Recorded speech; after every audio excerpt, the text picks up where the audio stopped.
तो गाइस मैं हूं अंकित और आप देख रहे हैं रेसलिंग फैंस नेटवर्क। एंड ये रहा भाई अपना पुराना लोगो वापस आ गया। एंड ऐसे शायद मैं सोच रहा हूं कि यहाँ पे चीज़ें मैं भरने वाला हूं, तो आपके पास कोई रिकमेंडेशन है? रोमन रेंस, ब्रॉक लेसनर, क्या क्या यहाँ पे लगा सकते हैं भाई? बताना यार, इसको थोड़ा एक अच्छा एरिया बनाएंगे। लेकिन सबसे पहले भाई हम लोग अपनी बातों को शुरू करेंगे WWE 2K25 से। डेडमैन एडिशन भाई कंफर्म हो चुका है। WWE 2K वाले खुद एक्साइटेड इस गेम को लॉन्च करने के लिए। मेन गेम तो अभी लॉन्च नहीं हुआ है, लेकिन बॉम्बसेल पे बॉम्बसेल अलग अलग न्यूज़ निकलते आ रही है। फैंस काफ़ी एक्साइटेड होते जा रहे हैं। अंडरटेकर के डेडमैन एडिशन को इन्होंने कंफर्म किया है। आप कवर आर्ट देख सकते हो अपनी स्क्रीन पे। यहाँ पे अंडरटेकर है सामने, पीछे वो पर्पल लाइटिंग है एंड मून है जो कि डार्कनेस को रिप्रेजेंट कर रहा है। अंडरटेकर वापस से उठने वाले हैं इस गेम के लिए, ऐसा इन्होंने अपने कैप्शन में लिखा है। लिखते हैं the dead man rises again, no one escapes the darkness when the Undertaker arrives, rust in peace और डोंट #WWE 2K25। अब ये अंडरटेकर एडिशन, डेडमैन एडिशन का मतलब क्या है, क्या एक्सपेक्ट करना चाहिए? टू बी ऑनेस्ट भाई मैं गेमर नहीं हूँ, मुझे ज़्यादा नहीं पता, लेकिन दोस्तों से बात की मैंने, गेमर से बात की, तो मुझे ऐसा पता चला भाई कि इसका मतलब है कि मेन गेम से बहुत ज़्यादा डिफरेंट नहीं है। हो सकता है कि अंडरटेकर स्पेशल आपको मैचेस मिले, हो सकता है अंडरटेकर के स्पेशल रिंग गियर्स मिले, अंडरटेकर के अलग अलग कैरेक्टर्स मिला। मुझे बहुत अच्छे से याद है भाई कि पहले भी ये चीज़ कर चुके हैं 2K वाले, कभी और डेडमैन एडिशन आया था, अंडरटेकर एडिशन आया था, तो 2K25 में भी आ रहा है। तो अगर सेम है तो मुझे लगता है कुछ ना कुछ तो इस बार डिफरेंट होगा। बाकी आप 2K25 खेलने वाले अपनी कमेंट करके बताना। इतनी सारी चीज़ें इन्होंने टीज करके रखी है, अलग अलग मैच टाइप्स, अलग अलग चीज़ें भाई, न्यू थीम्स, हो सकता है ओपन वर्ल्ड गेमिंग, बहुत सी चीज़ें। तो फैंस एक्साइटेड हैं कि आप इतने एक्साइटेड हो कि आप खेलोगे। मेरे अंदर वो चुल मच रही है भाई, वो फर्स्ट हैंड एक्सपीरियंस लेने वाली। तो अगर मैं खेलूंगा तो डेफिनेटली रिव्यू बनाऊंगा एंड आपको बताऊंगा अभी। लेकिन ये कितने भी बड़े गेम्स हो जाए भाई, रेसलिंग रेवोल्यूशन 3D के करीब नहीं आएंगे। उसके साथ जो मेमोरीज जुड़ी है, आपने रेसलिंग रेवोल्यूशन 3D का भी खेला अपनी कमेंट करके बताना। मुझे याद है भाई मैं अपने दोस्त के फ़ोन में डाउनलोड करता था, बिकॉज मेरे फ़ोन में इंटरनेट नहीं हुआ करता था। उसके फ़ोन में डाउनलोड करके उसके चिप से निकाल के अपने फ़ोन में चिप डाल के अपने में कॉपी पेस्ट करके फिर उसको देता था। उसके बाद भी गेम नहीं चलता भाई मेरा, क्योंकि 1 GB रैम का फ़ोन था, लेकिन फिर भी भाई बहुत मज़ा आता था। क्या आपने खेला है रेसलिंग रेवोल्यूशन 3D? हाँ या फिर ना, लिख के बताना। एंड क्या 2K25 खेलने वाले हैं आप, वो भी लिख के बताना। आगे बढ़ते हैं गाइस, हम लोग बात करते हैं अगली स्टोरी के बारे में, जो कि ब्रॉन्सन रीड को लेकर। ब्रॉन्सन रीड बेचारे इंजर्ड है भाई, बाहर हैं WWE से करेंटली, लेकिन रीड वापस आ सकते हैं जल्दी, ऐसा मैं खुद नहीं कह रहा भाई, इन्होंने खुद से टीज किया है। ब्रॉन्सन रीड एक ट्वीट करते हैं जो कि आप देख सकते हो अपनी स्क्रीन के ऊपर। एंड यहाँ पे ब्रॉन्सन रीड लिखते हैं 02.01.2025 यानी 2025, एंड नीचे लिखते हैं चेंज, उसके बाद फुल स्टॉप। अब मैं आपको बता दूं भाई, ये 1 फरवरी 2025 की बात हो रही है, यानी कि रॉयल रंबल की। 2 जनवरी 2025 नहीं। इनका फॉर्मेट होता है मंथ डेट ईयर, हमारा डेट मंथ ईयर होता है, लेकिन इनका होता है month date year.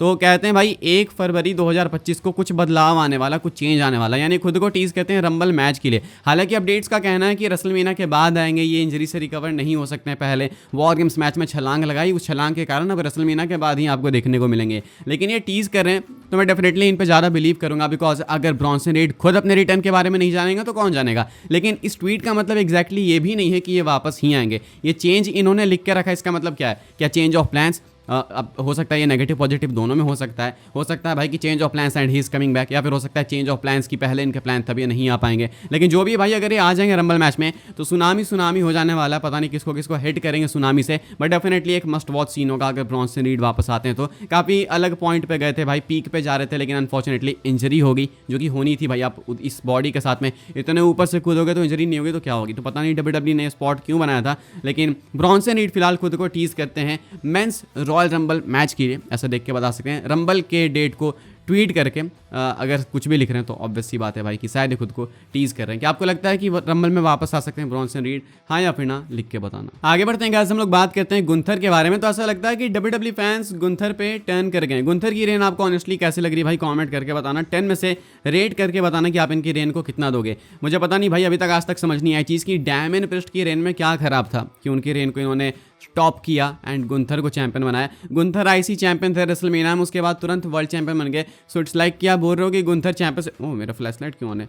So it's like कि आप ऐसा दिखा रहे हो कि गुंथर चैंपियनशिप के बिना कुछ नहीं है। अगर गुंथर के पास टाइटल नहीं है तो गुंथर कुछ नहीं कर सकता। डायमंड प्रिस्ट की रेन बहुत अच्छी थी, लेकिन इन्होंने उसको रून कर दिया। अब ऐसे में मैच हुआ सैटरडे नाइट्स मेन इवेंट में गुंथर का अगेंस्ट जे उसो। मैच तो ठीक ठाक था, लेकिन रिजल्ट काफ़ी ऑब्वियस था, बिकॉज वी ऑल नो कि गुंथर नहीं हारने वाले हैं। अब ऐसे में फैंस चाहते हैं कि गुंथर अपनी टाइटल ड्रॉप करें। मैं देख रहा हूँ भाई लिटरली अपने फीड पे ट्वीट्स देख रहा हूँ कि लोग कह रहे हैं कि big bro John Cena is coming for you and WrestleMania में जॉन सीना तुमको डीथ्रोन करके वो टाइटल ले लेगा। कुछ लोग लिटरली ये चाह रहे थे भाई कि जे उसो हरा दे गुंथर को। अब मुझे नहीं लगता कि कोई भी चाह रहा होगा कि जे उसो गुंथर को IC टाइटल के लिए हरा दे, because IC title reign actually में अच्छी थी, लेकिन world title reign is very stale भाई। कोडी रोड्स की रेन देखो आप, कोडी रोड्स की रेन यहाँ पे और ये गुंथर की रेन यहाँ पे, तो ये इतना डिफरेंस है। WWE वालों ने बहुत कुछ मैसअप किया है गुंथर के साथ में रिसेंट टाइम्स में, एंड ऐसा लगता है कि WWE वालों को खुद भी नहीं पता कि गुंथर को संभालना कैसे है। कुछ WWE लेजेंड्स का कहना है कि गुंथर स्टिल अनटचेबल हो सकता है अगर आप उससे टाइटल लो, बस नॉर्मल सिंगल्स रन में भेजो एंड सबको डोमिनेट करे, वो कैरेक्टर कितना इनहेंस होगा। लेकिन चैंपियनशिप के साथ आप उसको बांध दे तो कुछ ऐसे लिमिटेड फ्यूड्स में,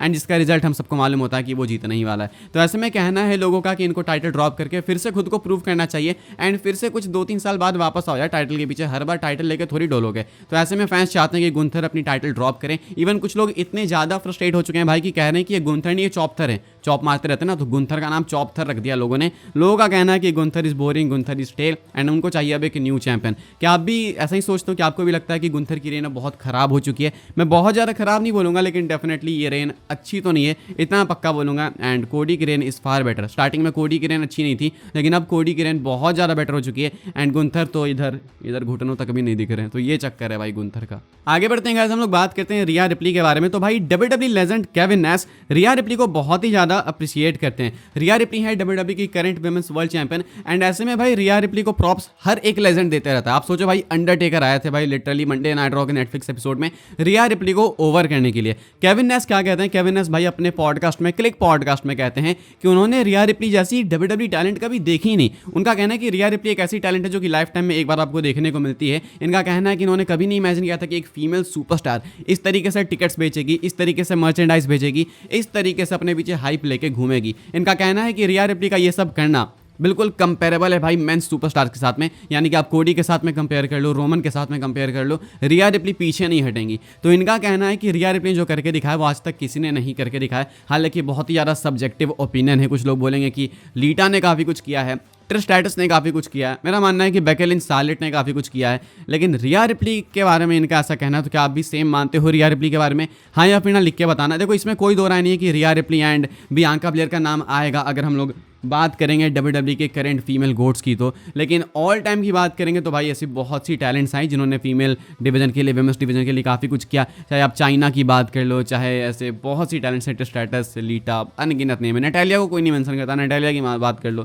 तो ऐसे मुझे लगता है कि उनका भी इन्फ्लुएंस काफ़ी था, लेकिन डेफिनेटली आज के टाइम में मर्चेंडाइज एंड टिकट नंबर्स देखे जाते हैं तो रिया रिप्ली इसमें काफ़ी ऊपर है। तो इसलिए अप्रिशिएट करते हैं केविन नैश रिया रिप्ली को। खैर गाइस, हम लोग बात करते हैं अपनी आखिरी स्टोरी के बारे में, जो कि ब्रॉक लेसनर से रिलेटेड। आई नो कि रंबल की बात होगी, लेसनर की बात होगी तो आपकी हाइप बढ़ेगी, एंड मैं चाहता भी हूं कि हाइप बढ़े भाई। रंबल में नहीं हाइप अप हो गए तो कब हो गए, लेकिन मैं यहाँ पे बात कर रहा हूँ रेसलिंग लेजेंड केविन नैश के ही बारे में। सेम इसी पॉडकास्ट में, क्लिक वाले पॉडकास्ट में कहते हैं केविन नैश कि वो रूल आउट नहीं कर रहे हैं ब्रॉक लेसनर के रिटर्न को। इनका कहना है कि if not now then when, इनका कहना है कि अभी नहीं तो देन कभी भाई, हम तो कब से वेट कर रहे हैं लेसनर के रिटर्न का। इनका कहना है कि अगर अभी लेसनर वापस नहीं आएंगे तो कोई स्कोप नहीं है कि वो रेसलमेनिया में होने वाले हैं। रेसलमेनिया में नहीं होंगे तो देन बात आएगी समरस्लैम की, फिर सर्वाइवर सीरीज की। तो इनका कहना है ये लूप है, ये चलते रहेगा। इनका कहना है कि WWE को कुछ मिनट्स के लिए, कुछ पल के लिए इग्नोर करना चाहिए fan reaction, and 2 minute profit के लिए सोचना चाहिए। क्या लेसनर आएंगे तो क्राउड पॉप नहीं करेगा? बिल्कुल करेगा। क्या लेसनर आएंगे तो मर्चेंडाइज सेल्स नहीं होगी? बिल्कुल होगी। क्या लेसनर आएंगे तो WWE को सोशल मीडिया नंबर्स नहीं मिलेंगे? बिल्कुल मिलेंगे। जब सब कुछ प्रॉफिट में है आपके, जब आप टिकट्स को बेच रहे हो भाई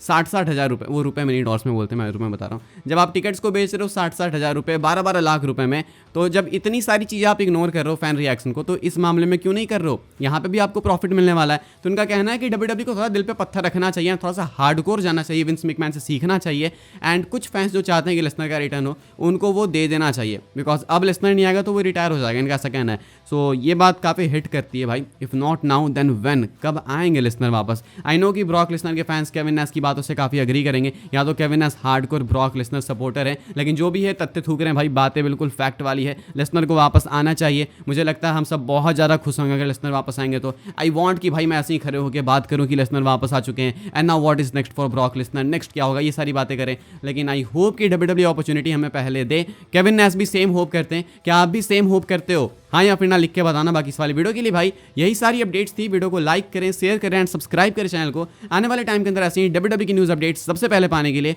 फॉलो कर सकते हैं आप लोग मुझे इंस्टाग्राम एंड ट्विटर पर, लिंक आपको मिल जाएगा डिस्क्रिप्शन में। ज्वाइन कर सकते हैं व्हाट्सएप चैनल को, उसके भी लिंक डिस्क्रिप्शन में। मिलूंगा मैं आपसे अगले वीडियो में, तब तक के लिए goodbye, thanks for watching.